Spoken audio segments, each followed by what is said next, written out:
माता दी। आज हम करेंगे हिंदी और हिंदी में हम बिल्कुल स्टार्टिंग से स्टार्ट करेंगे हिंदी को कि वर्णमाला से जितने भी क्वेश्चंस आते हैं वर्णमाला से, स्वर से, व्यंजन से, यहाँ पर बहुत सारे क्वेश्चंस पूछे जाते हैं।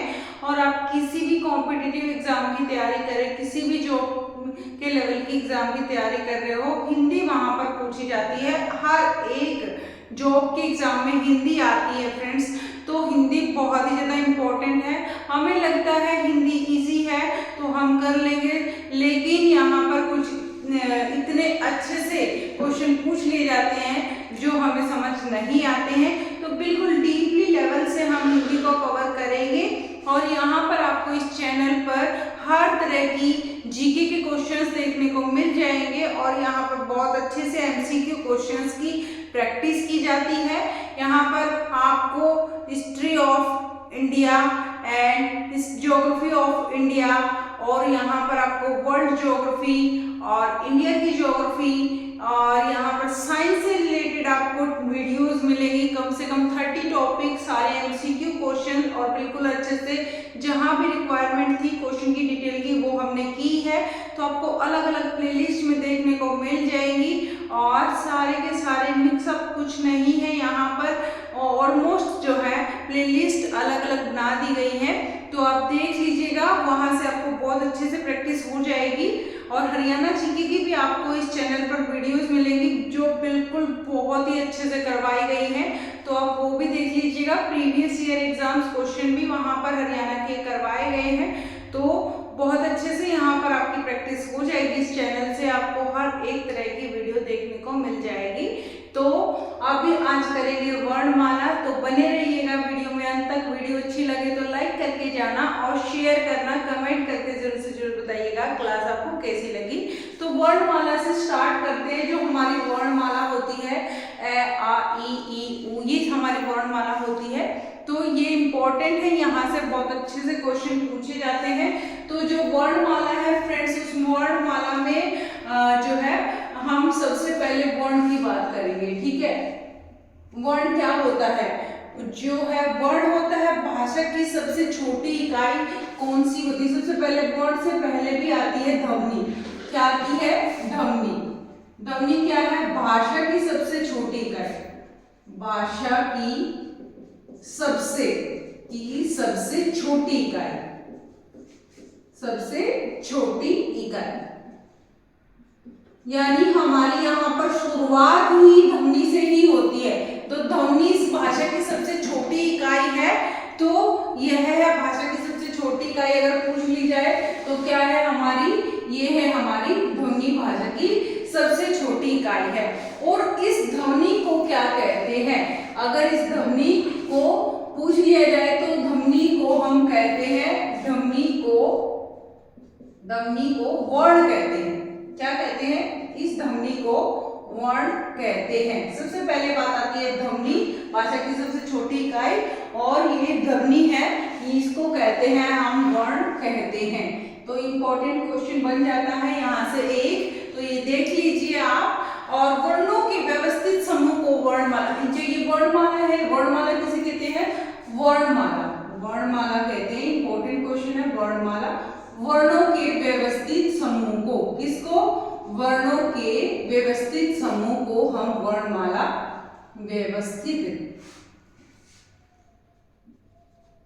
वर्णों के व्यवस्थित समूह को वर्णमाला कहते हैं।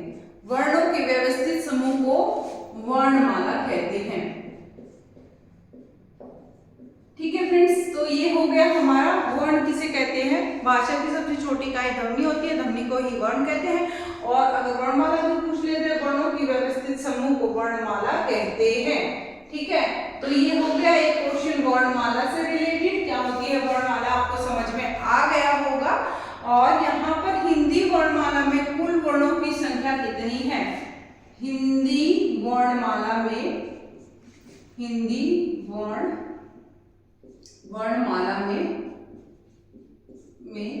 कुल वर्णों की संख्या, कुल वर्ण कितने हैं हिंदी वर्णमाला में? कुल वर्णों की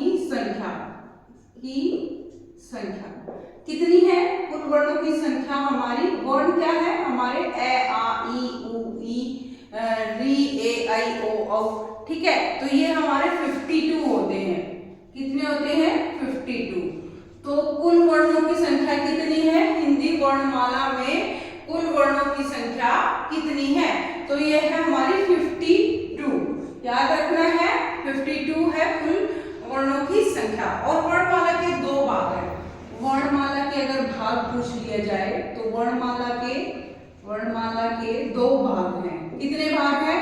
दो भाग हैं वर्णमाला के, ठीक है। कितने भाग हैं? वर्णमाला के दो भाग हैं। कौन कौन से? ये हैं हमारे स्वर और व्यंजन। वर्णमाला के कितने भाग है फ्रेंड्स? वर्णमाला के दो भाग है, स्वर और व्यंजन। यहाँ पर हम आज स्वर को कंप्लीट करेंगे बिल्कुल अच्छे से डीपली, और व्यंजन का अगर आज टाइम बचा तो व्यंजन भी कर लेंगे, नहीं तो आज स्वर पे ही हमारा फोकस रहेगा। यहाँ से जितने क्वेश्चन बनते हैं हम उनको कवर अप कर लेंगे। तो स्वर क्या होता है फ्रेंड्स? जो स्वतंत्र रूप से बोले जाते हैं, यानी स्वरों को किसी की सहायता नहीं लेनी पड़ती। तो स्वतंत्र रूप से बोले जाने, स्वतंत्र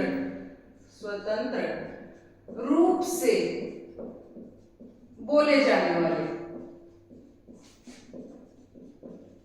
वाले वर्ण, स्वतंत्र रूप से बोले जाने वाले वर्ण हमारे क्या होते हैं? स्वर होते हैं। जैसे ए, इनको हमें किसी की सहायता से नहीं बोलना पड़ता। ए आ ई उ री ए आई ओ। अब टोटल हमारे जो होते हैं स्वर कितने होते हैं? यहाँ पर आपको पता होना चाहिए। तो 11 स्वर होते हैं। कितने होते हैं फ्रेंड्स? 11 स्वर होते हैं। और ये जो 11 स्वर होते हैं ये कौन कौन से होते हैं? ए आ ई उ री ए आई ओ औ। ये होते हैं हमारे 11 स्वर। 1 2 3 4 5 6 7 8 9 10 11 11 स्वर होते हैं फ्रेंड्स। और इन स्वरों के अलावा दो हमारे बच जाते हैं, अंग और अह। तो ये क्या होते हैं? ये होते हैं फ्रेंड्स, यहाँ से एक क्वेश्चन बहुत इंपॉर्टेंट बनता है, ये आपको पक्का पता होना चाहिए। क्या इंपॉर्टेंट क्वेश्चन है यहाँ पर? अंग और अह को हम बोलते हैं अयोगवाह। क्या कहते हैं इसको? हम अयोगवाह कहते हैं। अयोगवाह, यहाँ पर आपको एग्जाम्पल पूछ लिया जाएगा कि जो अंग और है इनको क्या कहते हैं? अयोगवाह। और यहाँ पर एक क्वेश्चन और बन जाता है फ्रेंड्स कि अयोगवाह की संख्या कितनी है? तो अयोगवाह की संख्या कितनी है? 2। अयोगवाह कितने संख्या में? 2 है, अंग और अह। और जो ये अंग है यह है अनुस्वार, यानी इसको बोलते हैं हम, बिंदी को क्या बोलते हैं? अनुस्वार। इसको बोलते हैं, अंग को हम प्रेजेंट करते हैं अनुस्वार बोलते हैं, अनुस्वार। और ये जो होता है ये हम विसर्ग की सहायता से, किसकी सहायता से? विसर्ग की सहायता से अंग को बोलते हैं। विसर्ग की सहायता से हम अह को बोलते हैं, अह अंग को हम अनुस्वार की सहायता से बोलते हैं। तो कितनी संख्या अयोगवाह की? 2 संख्या। और कौन कौन से अयोगवाह है? ये है हमारे अंग और अह, ठीक है। यहाँ पर इंपॉर्टेंट क्वेश्चन आई होप आपको अच्छे से नजर आ रहा होगा। तो आई होप ये आपको स्वर अच्छे से समझ आ गया होगा। यहाँ से कितने क्वेश्चन बनते हैं? स्वरों की संख्या कितनी होती है? 11 होती है स्वरों की संख्या। और अगर पूछ लिया जाए कि अयोगवाह कितने होते हैं? अयोगवाह की संख्या होती है 2, ठीक है। यहाँ पर अयोगवाह कितनी संख्या होती है? 2। ये होते हैं अंग और अह, ठीक है। यहाँ से ये बन गया। और स्वर क्या होते हैं? स्वतंत्र रूप से बोले जाने वाले वर्ण, ठीक है। और यहाँ पर अगर बात करें तो व्यंजन क्या होते हैं? जो स्वरों की सहायता से बोले जाते हैं, जो स्वरों की सहायता से बोले जाते हैं। किससे? जो स्वरों की सहायता, किससे बोले जाते हैं? जो स्वरों की सहायता से बोले जाते हैं। जैसे हम बोलते हैं क, क को हम यहाँ पर आधा रखेंगे, लेकिन अगर क को अ मिला देते तो हम क बन जाता है हमारा। ठीक है, क्या बन जाता है? क बन जाता है। लेकिन यहाँ पर अगर बात करें तो ये हाफ है, क क क क प्लस अ क, क्या बन गया? क। ये है हमारा क। तो ये हो गया हमारा जो स्वरों की सहायता से बोले जाते हैं। सारे के सारे व्यंजन जो है वो स्वरों की सहायता से बोले जाते हैं। तो व्यंजन के बारे में कल बात करेंगे। बाकी जो व्यंजनों की संख्या होती है वो होती है 33। कुल संख्या कितनी होती है व्यंजनों की? 33 होती है।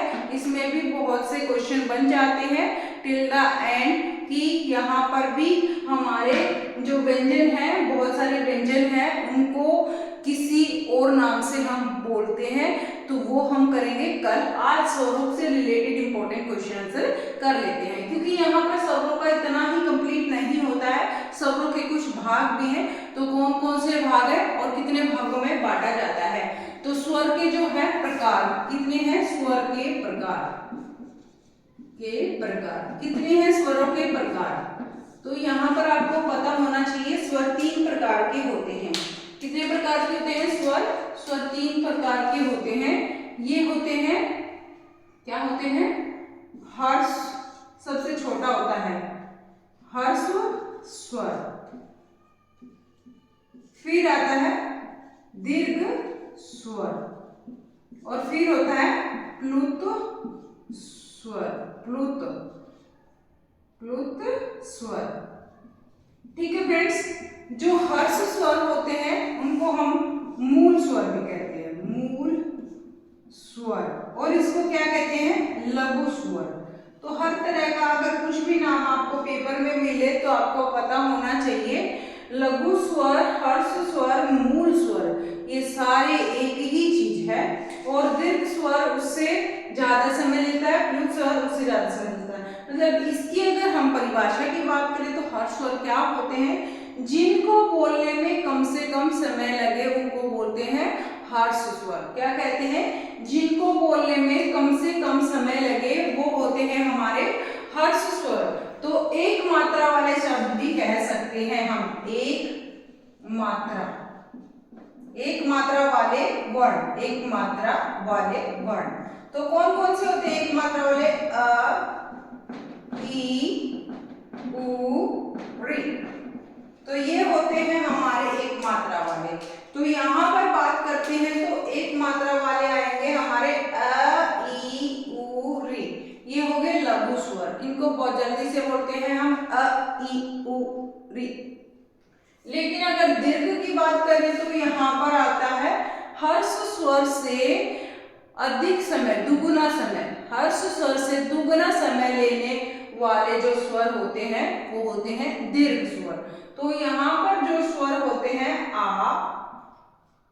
से बाद आ गया आ, ई, उ। तो ये आएंगे हमारा आ, ई, उ। दीर्घ स्वर में आ जाते हैं आ, ई, उ, और ए, आई, ओ, औ। ये आ जाते हैं हमारे किस चीज में? ये आ जाते हैं हमारे दीर्घ स्वर में। याद रखना है ये किस चीज में आ जाते हैं? दीर्घ स्वर में आ जाते हैं। हर्ष स्वर में कम से कम समय लगता है, दीर्घ स्वर में हर्ष स्वर से दुगुना समय लगता है। और अगर प्लुत स्वर की बात की जाए तो प्लुत स्वर में यहाँ पर कितनी मात्राएं होगी? यहाँ पर मात्राएं हो गई, एक मात्रा थी, यहाँ पर 2 मात्राएं होगी। कितनी मात्राएं होगी? 2 मात्रा। यहाँ क्या होगी? 2 मात्रा। और इसकी बात करें तो यहाँ पर आएंगी हमारी कितनी मात्रा आएंगी? यहाँ पर आएंगी हमारी 3 मात्रा। क्या आएगी यहाँ पर? 3। ये नहीं चल रहा, तो यहाँ पर आती है हमारी 3 मात्रा, 3 मात्रा। और 3 मात्रा वाला शब्द कौन सा आएगा? ओम। ओम। तो ये ओम आता है हमारा किस चीज में? ओम आता हमारा प्लुत स्वर में। याद रखना है 3 मात्रा वाले प्लुत स्वर में, यानी इसमें हर्ष और दीर्घ से तिगुना समय लगता है। ठीक है, यहाँ पर दीर्घ से यहाँ पर तिगुना समय लगता है, हर्ष से तिगुना समय लगता है। तो यहाँ पर सबसे ज्यादा समय लगता है प्लुत स्वर में। तो यहाँ पर ओम का उच्चारण रहता है। तो प्लुत स्वर आपको समझ में आ गया होगा, आई होप। और यहाँ पर स्वरों की संख्या भी आपको पता लग गई है, 11, 2 अयोग वहाँ है। और अनुस्वार के लिए हम अंक का प्रयोग करते हैं और जो है विसर्ग के लिए हम इस का प्रयोग करते हैं। ठीक है फ्रेंड्स, तो ये हो गए इंपॉर्टेंट क्वेश्चन स्वर से रिलेटेड। और स्वरों का वर्गीकरण करें बात, तो हम स्वरों का वर्गीकरण यहाँ पर हम बात कर लेते हैं स्वरों का वर्गीकरण। स्वरों का वर्गीकरण कर लेते हैं। क्या करेंगे, यहाँ पर हम स्वरों का वर्गीकरण करेंगे। तो इंपॉर्टेंट है ये भी, स्वरों का वर्गीकरण कितने भागों में होता है ये भी आपको पता होना चाहिए। तो स्वरों का वर्गीकरण होता है 4 में। कितने भागों में? 4 भागों में होता है स्वरों का वर्गीकरण। यहाँ पर आपको सही से दिखाई दे रहा है स्वरों का जो वर्गीकरण है। मूल स्वर, दीर्घ स्वर, मूल स्वर। सबसे पहले मूल स्वर की बात करेंगे, फिर दीर्घ स्वर की बात करेंगे। किसकी? मूल स्वर की बात करेंगे, फिर हम दीर्घ स्वर की बात करेंगे, फिर दीर्घ संधि स्वर या सजातीय, दीर्घ संधि स्वर या इसको बोलते हैं सजातीय। और यहाँ पर मैं कुछ आपको एग्जांपल भी बताऊंगी इसके सजातीय स्वर। और यहाँ पर बात करते हैं नेक्स्ट लास्ट एंड फाइनल की संयुक्त स्वर, जिसको बोलते हैं संयुक्त स्वर। और यहाँ पर संयुक्त स्वर में आ जाएगा विजातीय स्वर। इंपॉर्टेंट क्वेश्चन बन जाते हैं फ्रेंड्स। यहाँ से मैं आपको एग्जांपल से इसको समझाऊंगी ताकि आपको जल्दी से समझ में आ जाए। ये लास्ट वाला आपको नहीं दिख रहा है, संयुक्त स्वर है। ये क्या है हमारा? 4th वन है हमारा संयुक्त स्वर। फिर भी मैं इसको ऊपर लिख दूंगी। यहाँ पर मूल स्वर की बात कर लेते हैं। सबसे पहले मूल स्वर में क्या आते हैं? मूल स्वर में जैसे कि अभी मैंने बताया आपको, मूल स्वर में आते हैं हमारे ये अ, ई, उ, री। मैं ये दोबारा नहीं लिखूंगी। उसके बाद अगर दीर्घ स्वर की बात करें तो दीर्घ स्वर में आ जाते हैं आ, ई, उ, ए, ऐ, ओ, औ। और फिर बात करते हैं सजातीय में आ जाते हैं हमारे आ, ई, उ। अ से बन जाता है आ, ये सजातीय में आ जाएगा। ई से बन जाता है ई, ये आ जाएगा। उ से बन जाता है ऊ, तो ये सजातीय में आ जाएंगे 3। ठीक है, 3 आ जाएंगे सजातीय में। और यहाँ पर बात करते हैं, ये भी आपको संख्या याद रखनी है। हर्ष स्वर मूल स्वर में 1 2 3 4 आते हैं। और फिर बात करते हैं दीर्घ स्वर में 1 2 3 4 5 6 7 आते हैं। संख्या भी आप याद कर लीजिए इनकी। और प्लुत में 3 मात्राएं होती हैं। यहाँ पर दीर्घ संधि स्वर या सजातीय स्वर की बात करें तो आ, ई, उ आएगा। और विजातीय की बात करें तो विजातीय में आएगा हमारा, यहाँ पर लिख देती हूं मैं, विजातीय में क्या आएगा? विजातीय की बात करें हम, विजातीय स्वर, ये हमारा 4th पॉइंट है वर्गीकरण का। तो विजातीय स्वर में आएगा हमारा ए, आई, ओ, औ, ये आएगा। ठीक है फ्रेंड्स, जो ये ए है ये किसकी हेल्प से बोला जाता है? यानी दो, यहाँ पर ये 2 से मिलकर बनता है ए। तो ए बनता है हमारा अ और ई से मिलकर, अ प्लस ई से मिलकर बनता है ए। और ये बनता है हमारा अ प्लस ई से मिलकर बनता है ए। ये बनता है हमारा अ प्लस ए से मिलकर बनता है आई। ठीक है, और ये बनता है ओ किससे बनता है? ओ यहाँ पर किससे बनता है फ्रेंड्स? ये बनता है ए प्लस ऊ से, अ प्लस ऊ से। आ की हेल्प सब में ली जाती है। अ प्लस ई मिलकर बन गया ए, और अ प्लस ए मिलकर बन गया आई।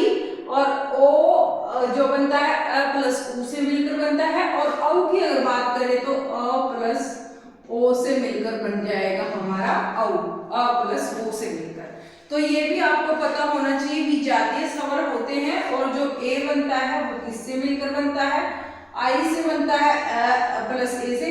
ये आपको संधि जब समझाऊंगी मैं आपको तो संधि में बहुत ज्यादा हेल्प देने वाले हैं, तो इनको अच्छे से आप देख लीजिए, फिर आपके लिए इजी रहेगा। ए जो बनता है अ प्लस ई, और आई बनता है अ प्लस ए, और ओ बनता है अ प्लस उ, औ बनता है अ प्लस ओ। ठीक है, ये हो गए फ्रेंड्स विजातीय स्वर। यहाँ पर हमारे स्वरों से रिलेटेड कुछ क्वेश्चन कंप्लीट हो गए हैं, और यहाँ पर एक और चीज बनती है स्वरों का उच्चारण स्थान। तो स्वरों का उच्चारण स्थान भी आपको पता होना चाहिए कि हमारे कंठ कहाँ से हैं, कौन कौन से स्वरों में कंठ आता है, कौन कौन से स्वरों में तालु आता है, कौन कौन से में कंठ तालु आता है, कौन कौन से में ओष्ठ और तालु आता है। इस तरह से आपको पता होना चाहिए। हमारे जितने भी 11 स्वर हैं, 11 स्वरों का आपको पता होना चाहिए। तो यहाँ पर हम बात करें तो पहले आता है कंठ। कंठ ये होता अ और आ, ए और आ, ये आएगा हमारा किसमें, कंठ। यानी जब हम इसको बोलते हैं, जब हमारे गले से आवाज निकलती है अ ओ, और अगर ई और ऐ की बात करें तालव्य, क्या आता है तालव्य से। किससे बनता है, ई और ऐ, यानी तालु का यूज हुआ, हमारी जीभ का यूज हुआ यहाँ पर, तो ई और ऐ ये बनेंगे हमारे तालव्य। ऊ और ओ, ऊ ऊ, ओष्ठ हमारे ओष्ठ, ओठों का यहाँ पर यूज हुआ है, ऊ उ ऊ, तो ये ओष्ठ का प्रयोग हुआ है। फिर री की बात करें तो री आएगा यहाँ पर हमारा मूर्ध, मूर्धा, क्या आएगा री, मूर्धा, री री, हमारी जब जीभ ऐसे बोलते हैं री, मुड़ जाती थोड़ी सी, और यहाँ पर जो है मूर्धा का यूज होगा। ये जो तो है ए और आई, ए और आई, यानी कंठ का यूज हो रहा है और हमारी तालु का भी यूज हो रहा है। तो कंठ तालु है, ए और आई बोल के देखो, कंठ कंठ और तालु है, दोनों का यूज हो रहा है, गले का भी और तालु का भी। और यहाँ पर अगर बात करें ओ और औ, ओ और औ, यहाँ पर क्या आएगा, कंठ और कंठ ओष्ठ, कंठ ओष्ठ। तो यहाँ पर बात हो रही है ओ और औ, तो यहाँ पर ओ और जो औ है हमारा, ये हमारा कंठोष्ठ स्वर आता है।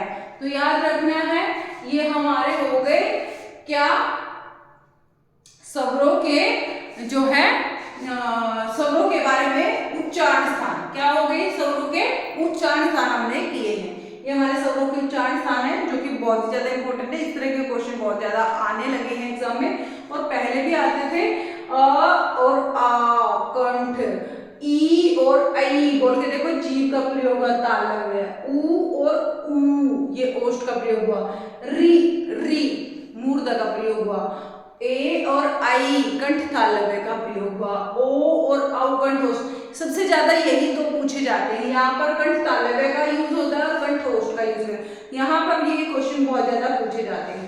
और व्यंजन से भी बहुत सारा क्वेश्चन आता है फ्रेंड्स, तो ये भी हम कल बिल्कुल अच्छे से डिटेल में करेंगे। स्वरों से जितने भी क्वेश्चन बनते थे हमने आज की क्लास में डिस्कस कर लिए हैं। आपको क्लास कैसी लगी जरूर से जरूर कमेंट करके बताइएगा, और वीडियो को लाइक करके जाना, ज्यादा से ज्यादा शेयर कीजिएगा। यहाँ से आपको इतनी अच्छे से हिंदी हो जाएगी कवर कि आपको कहीं और से पढ़ने की जरूरत नहीं होगी। बिल्कुल अच्छे से डिटेल में करेंगे, एक एक क्वेश्चन जितने भी पेपर में बनते हैं सारे के सारे क्वेश्चन हम डिस्कस कर लेंगे, चाहे हमारा कितना भी टाइम लगे। यहाँ पर हम बहुत अच्छे से हिंदी करने वाले हैं, तो बने रहिएगा, चैनल के साथ जुड़े रहिएगा, शेयर कीजिएगा, लाइक कीजिएगा और सब्सक्राइब करना ना भूलें। Bye bye, take care, good night, फिर मिलते हैं। जय माता दी।